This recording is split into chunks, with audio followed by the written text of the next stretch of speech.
Hello dear students, तो हम आज सेकंड मेथड अपना डिस्कस करने वाले हैं। पीसमील डिस्ट्रीब्यूशन ऑफ एसेट्स हमने टॉपिक स्टार्ट करा था। लास्ट वीडियो में हमने एक मेथड इसका कवर करा है, जो मेथड था that is an surplus method. तो आज की वीडियो में हम जो मेथड कवर करने वाले हैं that is maximum possible loss method. So इस मेथड को जल्दी से फिनिश करते हैं। तो सबसे पहले क्वेश्चन आता है मैक्सिमम पॉसिबल लॉस मेथड में। यहाँ पे हम सबसे पहले क्या करेंगे, जैसे कि हमने रिलेशन में ग्रेजुअल रिलेशन में पढ़ा हुआ है पीसमील में कि जब एसेट्स को रिलीज किया जाएगा, बेचा जाएगा, तो लाइबिलिटीज को भी इन इंस्टॉलमेंट्स ही पे किया जाएगा। तो हमने एक ऑर्डर पढ़ा था, वो ऑर्डर पेमेंट का था ये वाला। तो इसी ऑर्डर में सबसे एंड में हम पार्टनर्स कैपिटल पे करते हैं। तो मैक्सिमम लॉस की अगर मैं बात करूं तो मैक्सिमम लॉस का मतलब होता है जब सारा कुछ पेमेंट हो चुकी है तो जो कैपिटल है पार्टनर की पे करनी है, बट जो पार्टनर्स कैपिटल है,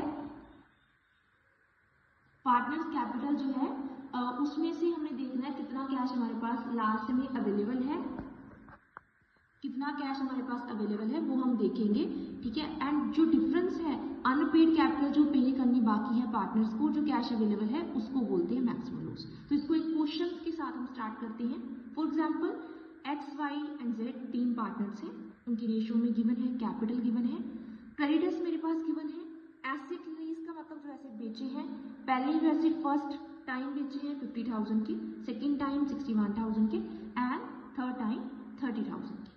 तो इसी को हम बाय क्वेश्चन सोल्व करने की कोशिश करते हैं, समझने की कोशिश करते हैं। हियर हमारे पास हम सबसे पहले यहाँ पे कैपिटल लिखी है 65,000, 35,000 एंड 15,000।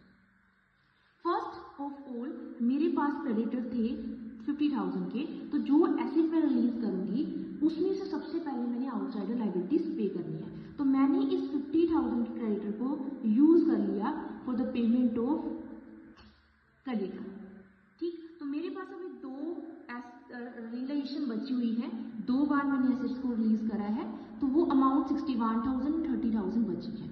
इस अमाउंट को मैं यूज करूंगी for the payment of the capital. वो कैसे यूज करूंगी वो हम इस क्वेश्चन में समझते हैं। हमारे पास यहाँ पे कैपिटल 65,000, 35,000 एंड 15,000 है। हमारा जो मैक्सिमम लॉस यहाँ पे हमने कैसे निकाला, formula is unpaid capital. Unpaid capital मतलब जो कैपिटल हमने पे करनी है, तो इन सबका टोटल आ गया हमारे पास 1,15,000। उसमें से मैंने 61,000 माइनस करा। 61,000 हमारे पास कहाँ से आया, जो हमारे एसेट्स हमने बेचे हैं वहां से आया। 61,000 हमने माइनस कर दिया, इट मीन जो बच गया 54,000 वो लॉस है। लॉस क्यों है, क्योंकि इतने पैसे मेरे पास कम है, ये पैसे मेरे पास नहीं है to pay the liability of our partners that is capital. So वो जो लॉस कितना हुआ है 54,000 का, उसको उनकी जो रेशियो है 3:1 उसमें डिवाइड करा। डिवाइड करके मेरे पास 27,000, 18,000 एंड 19,000 अमाउंट आती है। तो टोटल जो रिक्वायर्ड कैपिटल उनकी है उसमें से लॉस को हमने माइनस कर दिया। तो एक्चुअल में जो पेमेंट हुई है वो ये हुई है 38,000, 17,000 एंड 6,000। आफ्टर दैट हमने सेम प्रोसेस को फिर से रिपीट करना है। अभी मैंने जो उसकी कैपिटल थी उसमें से हमने माइनस कर देना है जो ऑलरेडी पेमेंट हो चुकी है, ए माइनस बी। तो ये हमारे पास क्या है, जो बैलेंस बच गया जो पे करना बाकी है।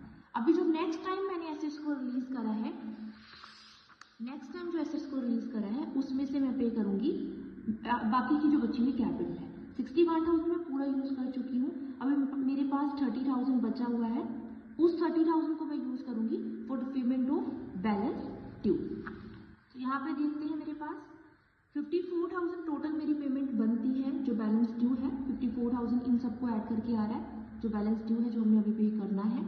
उसमें से हमने 30,000 माइनस करा लॉस पता करने के लिए, क्योंकि 30,000 क्या है, जो अमाउंट मेरे पास अवेलेबल है। जो डिफरेंस आया 24,000 दैट इज अ लॉस। ये वो पैसे जो कम पड़े जो मेरे पास नहीं है, तो वो लॉस को हमने अगेन रेशियो में डिवाइड करा। रेशियो 3:1 ही है हमारी, 12,000, 8,000 एंड 4,000। अगेन हमने फिर से सेम प्रोसेस करा, जो बैलेंस था उसमें से लॉस को माइनस करा, तो डिफरेंस मेरे पास आ जाता है 15,000, 10,000 and 5,000। What is that, that is in payment. First case में पेमेंट ये करी थी, सेकेंड टाइम पेमेंट ये करी है। फर्स्ट बार जब पेमेंट करी थी तब करी थी जब फर्स्ट टाइम एसेट्स को रिलीज करा गया, दैट इज इन 61,000, एंड जब 30,000 के एसेट्स रिलीज हुए तब। और एंड में जो मेरे पास बैलेंस बच जाता है वो मेरे पास आ जाता है realization loss, that is in 12,000, 8,000 and 4,000।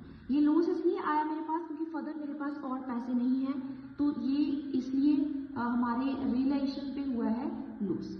तो ये मैक्सिमम पॉसिबल लॉस मेथड है जिसमें हम ये देखते हैं कि कितना मैक्सिमम लॉस है जो पार्टनर्स को बियर करना पड़ रहा है, और उस हिसाब से उस लॉस के बेसिस पे हम पार्टनर्स की कैपिटल कॉन्ट्रीब्यूशन या कैपिटल पेमेंट देखते हैं, हमने पार्टनर्स को कितना पे करना है कैपिटल की फॉर्म में। So that's it, that is the maximum loss.